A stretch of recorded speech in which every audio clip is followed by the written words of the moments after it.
Comment recevoir ce que vous avez demandé?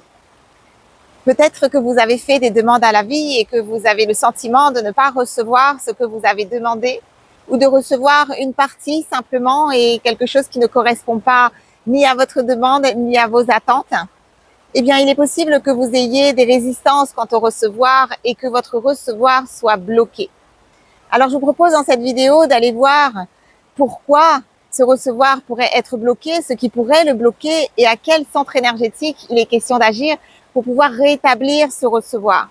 Parce que pour recevoir, eh bien, il vous faut avoir un réceptacle qui soit disponible pour accueillir ce que vous avez demandé et un degré de réceptivité qui soit élevé. Bonjour à tous et bienvenue sur To Be Your Joy. J'ai la joie de vous retrouver sur cette chaîne. Merci de votre présence aujourd'hui. Je suis Aurélie Enda, thérapeute énergéticienne pour ceux qui ne me connaissent pas encore et je vous accompagne dans vos transformations afin de vous aider à débloquer ce qui a besoin de l'être pour atteindre vos objectifs. Je vous propose sur cette chaîne donc du contenu pour vous aider à enclencher vos processus de guérison. Alors si cette vidéo vous plaît, pensez à vous abonner ou à me le mettre dans les commentaires pour soutenir la chaîne. Donc, se recevoir.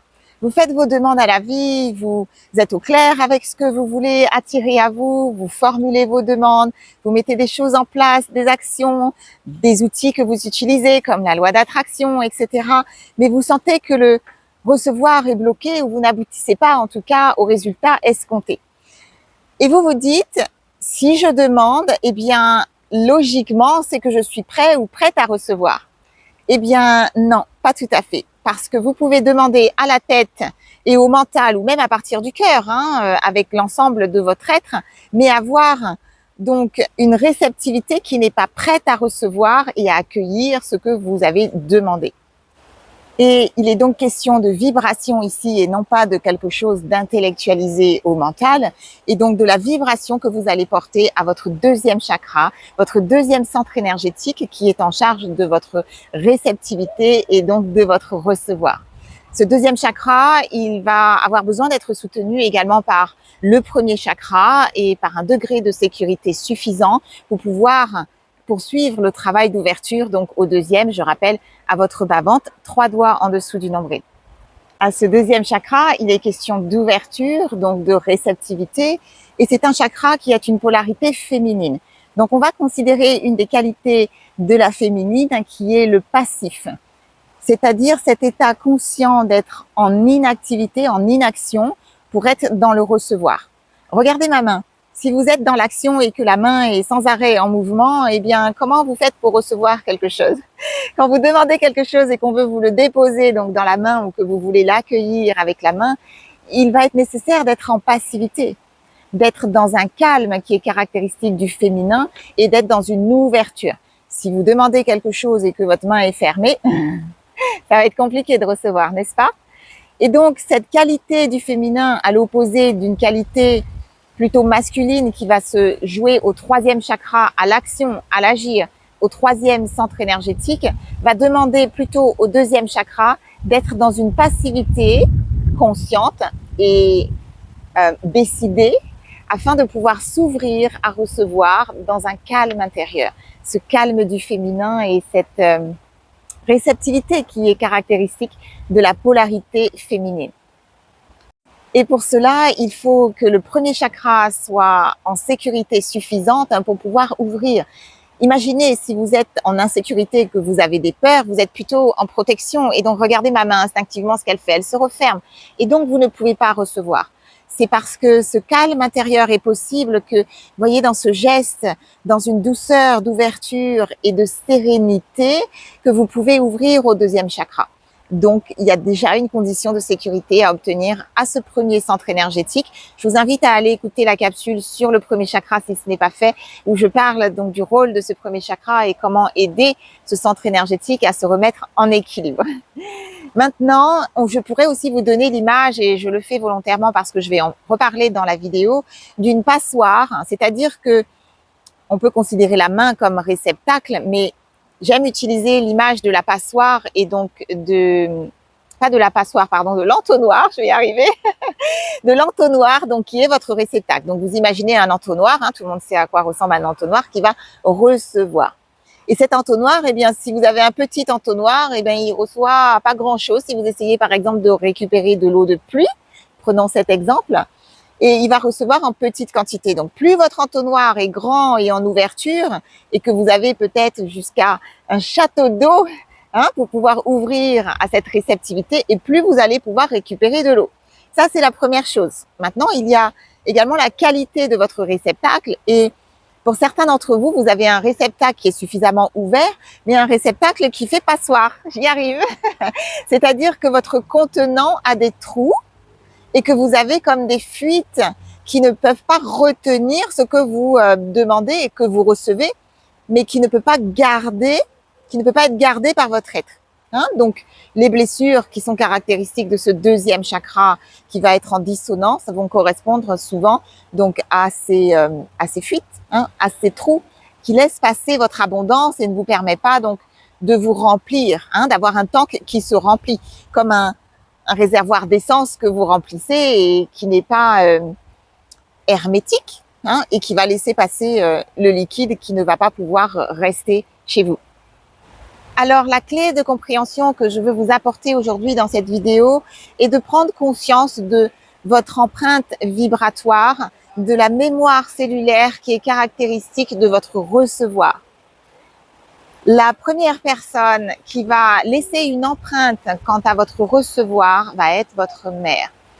Votre mère, la maternelle, est la première personne dont vous apprenez le recevoir et qui va inscrire cette empreinte dans les 3 premières années de vie. Cet apprentissage donc du recevoir au travers de la mère va donc s'inscrire au travers de ce lien et constituer votre paradigme, votre programme quant au recevoir. Et il prend place dès les premiers moments de vie, pendant les mémoires prénatales, c'est-à-dire pendant la conception, pendant les 9 mois de conception et le lien qui se crée donc avec la mère, et également au moment de votre naissance. Ce moment où vous arrivez et où vous recevez donc de votre maternelle votre alimentation, idéalement, hein, quand vous prenez le sein ou même le lait de votre maternelle au biberon, quand vous recevez émotionnellement le contact avec la maternelle dans un pot à pot, idéalement, hein, même si je sais que ça ne se passe pas toujours de cette manière, mais la maternelle est la première personne qui va vous indiquer comment recevoir, inscrire cette information et par la suite, donc, dans les 3 premières années de vie. Et la problématique que je vois dans les soins, c'est que soit vous maintenez ce programme, ce paradigme en place et vous le poursuivez sur votre chemin de vie et il vous amène à ne pas recevoir votre abondance, soit vous mettez en place un autre programme, un mécanisme de survie en réponse à ce paradigme qui n'est pas aligné pour vous et qui vous amène à adopter des attitudes qui, elles, ne vous permettent pas de recevoir en abondance puisqu'elles sont une réponse à une situation qui est difficile, douloureuse, mal vécue ou désalignée.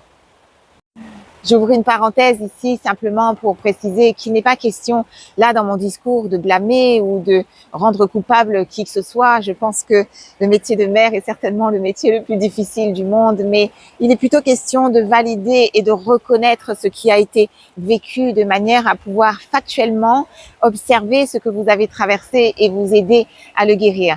Parce que si vous ne reconnaissez pas l'existant, eh bien, vous ne pourrez pas agir sur quelque chose qui est inconscient, tout simplement. Je vous propose à présent d'aller regarder un peu plus en détail ce programme, ce paradigme quant au recevoir. Et je vais démarrer avec une question que je vous pose à présent, qui est la suivante. Comment avez-vous reçu de votre mère? Comment avez-vous été aimé de votre mère? Essayez de poser des mots en réponse à cette question. Ce qui vient en premier. Est-ce que vous avez reçu généreusement de votre mère et tous vos besoins ont été comblés, nourris par la maternelle? Attention, ici, j'attire le focus sur le fait que très souvent on ne conscientise pas qu'un ou plusieurs des besoins n'a pas été nourri parce que tout simplement c'est la seule chose qu'on a connue de la maternelle. Lorsque vous êtes arrivé sur cette planète, vous ne connaissiez pas d'autre chose que ce que votre parent a proposé et c'est seulement souvent dans un travail de compréhension des expériences des alignés qu'on peut attirer à soi, qu'on arrive à identifier que peut-être ce besoin-là n'a pas été complètement nourri. Et chez moi, on faisait pas ça, mais finalement, je m'aperçois que ça existe et que c'est plutôt quelque chose qui m'aurait été favorable. Par exemple, est-ce que vous avez reçu par miettes de votre maternelle, c'est-à-dire que vous avez été comme carencé, il y a eu des négligences sur votre parcours? Dans ces cas-là, souvent, ce que je pu observer, c'est que lorsque vous recevez en abondance, vous n'arrivez pas à contenir et on retrouve notre passoire. C'est-à-dire que trop d'abondance, trop de choses qui sont positives pour vous et qui vous nourrissent, vous mettent dans un état qui est inconnu de votre système, qui ne répond pas au programme. Et dans ces cas-là, vous vous sabotez. Et c'est là qu'on observe des fuites et que vous vous transformez en passoire. Est-ce que vous avez peut-être reçu de votre mère, mais ce que vous receviez n'était pas sécurisé? Il y avait un sentiment d'insécurité donc au premier chakra qui était attaché. Peut-être une notion d'imprévisibilité. Vous ne saviez jamais ce qui allait tomber. Que vous aviez peut-être une mère passive-agressive ou narcissique et que vous étiez dans l'inquiétude de savoir ce que vous alliez pouvoir recevoir d'elle. Que vous aviez donc des éléments qui étaient inconnus et qui vont activer votre peur à votre premier chakra et ne pas vous permettre de vous sentir en stabilité, en sécurité. Et dans ces cas-là, souvent, vous vous fermez au recevoir parce que recevoir est égal à insécurité. Donc, je ne vais pas ouvrir ma porte, je laisse fermer et comme ça, je suis sûre de ne pas me mettre en danger. Donc, le deuxième chakra se verrouille parce que le premier ne peut pas soutenir cette ouverture au deuxième centre énergétique. Peut-être avez-vous reçu, mais reçu en excès, c'est-à-dire que vous aviez ce sentiment d'être comme étouffé parce que vous receviez de la maternelle. Ou alors, vous avez reçu, mais de manière envahissante, de manière intrusive, parce que ce recevoir venait avec des abus émotionnels, un non-respect de vos frontières, de votre espace, par exemple. Et dans ces cas-là, vous avez souvent un sentiment de ne pas être libre. Très souvent, qui donne lieu à des problématiques liées à des attachements qui ne vont pas être sécurisés. Donc, recevoir l'autre dans mon espace m'amène à ne pas avoir des frontières qui me mettent en sécurité. Et je me sens intrusée. Très souvent, dans les soins, les premiers cas d'abus que vous avez pu vivre dans votre enfance vont correspondre à des abus qui ont eu lieu dans le cadre de votre famille, dans le cadre de votre foyer et des abus émotionnels. Il ne s'agit pas toujours d'abus sexuels et d'actes qui ont été désalignés, qui viennent violenter le corps physique, mais des abus et donc qui se font sous forme d'intrusion de votre espace. Cette manière envahissante et intrusive de recevoir vous crée souvent des problématiques dans les relations, là où accueillir l'autre dans votre espace est synonyme d'invasion de votre espace vibratoire et physique et vous amène à mettre en place des mécanismes de fuite et des réponses pour pouvoir vous sentir en sécurité et ne pas vous sentir dans ce débordement. Donc très problématique quant aux relations et ça impacte directement votre capacité à être avec l'autre. Peut-être que vous avez reçu, mais que ce recevoir venait avec une énergie de dette et que ce recevoir n'était pas inconditionnel. Donc, il y a une attente comme de vous mettre dans une situation où vous êtes redevable de quelque chose en retour. Et dans ces cas-là, vous bloquez le recevoir parce que si recevoir quelque chose veut dire qu'on a une ardoise et qu'on doit agir en retour, ça peut venir bloquer votre capacité à recevoir parce que ça vient avec une charge.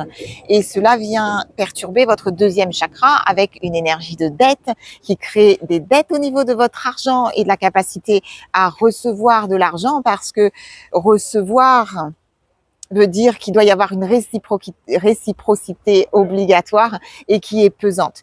C'est aussi le cas pour les enfants qui ont été parentisés, c'est-à-dire qu'il y a comme une énergie de tu dois faire quelque chose pour moi et prendre soin de moi parce que je ne suis pas suffisamment émotionnellement stable et à même de d'être mon propre parent.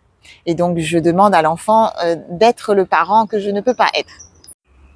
Est-ce que ça résonne pour vous? Dites-moi dans les commentaires s'il y a des choses que vous entendez là qui vous parlent.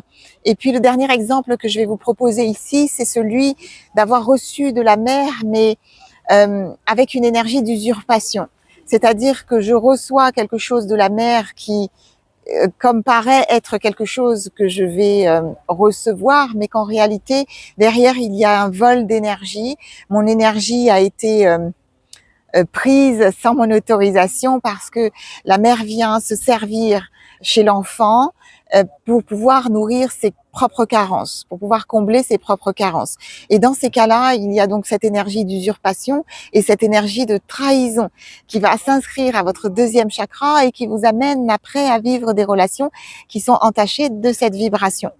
Donc très important et il faut aller regarder comment libérer ces mémoires parce qu'elles vous coûtent énormément dans votre vie d'adulte aujourd'hui. L'autre dans ces cas-là représente un danger parce qu'il va me voler et par conséquent, je vais le maintenir à distance parce qu'il n'y a pas suffisamment de sécurité et que je suis dans la peur qu'on me prenne quelque chose auquel je n'ai pas pour lequel je n'ai pas donné mon autorisation. Et souvent dans ces cas-là, ce que je vois, ce sont des personnes qui vont s'isoler. Si l'autre est en danger, je me mets à l'abri et je m'enferme dans ma bulle et je me coupe du reste du monde. Mais vous vous coupez de toutes les belles choses que vous pouvez vivre dans le lien. Donc très important cet élément que je vois souvent et que je travaille donc dans mes soins. Alors, le parcours de guérison pour sortir de ces désalignements au deuxième chakra est, dans un premier temps, la première étape de conscientiser les informations qui sont attachées donc à ce centre énergétique et à votre recevoir. Et dans les soins, on peut également tester vibratoirement votre degré de réceptivité. Donc, on va plus loin avec des informations qui vous sont personnelles. Et puis, la deuxième étape va être donc de libérer cet émotionnel souffrant attaché à cette relation, à la mère et donc à cette empreinte qui a été laissée au travers d'expériences parce que de le conscientiser au mental et à la psyché, ça ne suffit pas. Il faut aller déprogrammer vibratoirement pour que cette vibration ne puisse plus être majoritaire donc pour votre centre énergétique et que vous puissiez donc évoluer sans cette empreinte qui ne vous amène pas à vivre de l'abondance et à recevoir de manière généreuse. Et pour cela, on va également donc comme séparer son propre programme de celui de sa mère, toujours à partir du cœur et dans l'amour.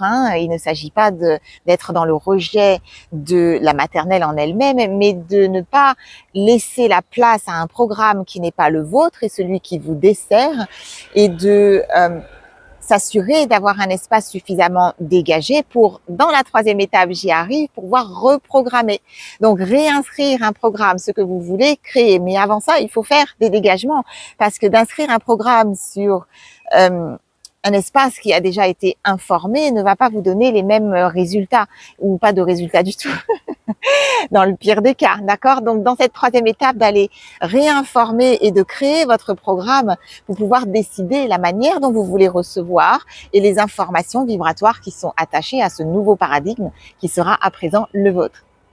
J'espère qu'à l'écoute de cette vidéo, vous avez commencé à identifier les patterns quant à votre recevoir et en lien avec votre maternelle. Et si vous voulez aller plus loin et identifier avec précision votre paradigme et à la fois libérer vibratoirement pour comme vous ouvrir à recevoir de manière plus libre et alignée, eh bien prenez contact pour votre soin.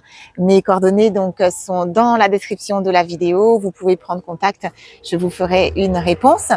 Et puis je voudrais terminer en rappelant l'importance de ce deuxième chakra parce que lorsque ce deuxième chakra est désaligné, eh bien vous allez bloquer votre recevoir, bloquer votre créativité, bloquer votre joie, bloquer votre niveau de vitalité et donc votre capacité à être en non seulement en vitalité, je dirais, dans un dynamisme, mais à ne pas être dans des états de fatigue que je vois souvent dans les soins où vous êtes, pouf, il n'y a plus de jus en fait, hein, parce que vous n'êtes plus alimenté par votre joie et par ce qui devrait venir soutenir votre feu intérieur au deuxième chakra.